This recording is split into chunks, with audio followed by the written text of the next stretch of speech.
8 അടി വീരനെ കൊണ്ട് മനഃപൂർവ്വം കടിപ്പിച്ച യുവാവ് 20 അടി നടന്നിട്ട് മരിക്കാത്തതിൽ പ്രതിഷേധിച്ച് മൂർഖനെ കൊണ്ട് സ്വയം കടിച്ചു മരിച്ചു. ഇതെന്തിരി അവന് പ്രാന്ത. ഇവിടെ മനുഷ്യന്മാർ ചൂടാന്ന് പാമ്പിനെ പേടിച്ച് ഇവിടെ ഇരിക്കണം. അപ്പോഴാണ് ഒരു ദിവസം തള്ളി നീക്കണമെങ്കിൽ എന്തെല്ലാം ന്യൂസ് കാണണം. അതെ, എന്നെ വിറക് വരുന്ന ആരാ ശൂശൂന്ന് വിളിക്കണ്.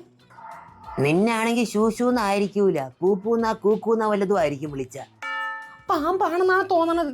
നിനക്കങ്ങനെ തോന്നണതല്ലേ ഉള്ളൂ, കടിച്ചാൽ നമുക്ക് ഉറപ്പിക്കാം. നിങ്ങൾ കളിക്കല്ലേ, അപ്പൊ ഒന്ന് നോക്കിയാണ് അടുപ്പ് കത്തിക്കണമെങ്കിൽ വിറകെടുക്കണം. ഇത് വലിയ ഇടങ്ങേറായല്ല. ഞാൻ മാത്രം വീട്ടിലുള്ള അവന്മാരും ഉണ്ടല്ലോ, അവന്മാരെ വിളിച്ചോണ്ട് പോ. രണ്ടെണ്ണം അവിടെ നിൽക്കാനെ പാമ്പിനെ നിരീക്ഷിക്കാൻ വേണ്ടി. ശബ്ദം കേട്ടിട്ട് ആമസോൺ വനാന്തരങ്ങളിലുള്ള ബ്ലാക്ക് മാമ്പയാണെന്ന് തോന്നുന്നു. എന്റെ പരിമിതമായ അറിവ് വെച്ച് നോക്കുകയാണെങ്കിൽ പരിമിതമായ അറിവല്ലേ നിനക്കുള്ളൂ, എനിക്ക് മുഴുവൻ അറിവുണ്ട്. ഇത് ആമസോൺ വനാന്തരങ്ങളിലുള്ള ബ്ലാക്ക് മാമ്പ തന്നെ. നീ എന്തിനടാ കാണിക്കണത്? പാമ്പുമായിട്ടെ ആശയവിനിമയം നടത്തണത്. എന്തിനാണിപ്പോ പാമ്പിന്റെ ഭാഷയിൽ പറഞ്ഞ? പോടാ പുല്ലേ പാമ്പേന്ന്.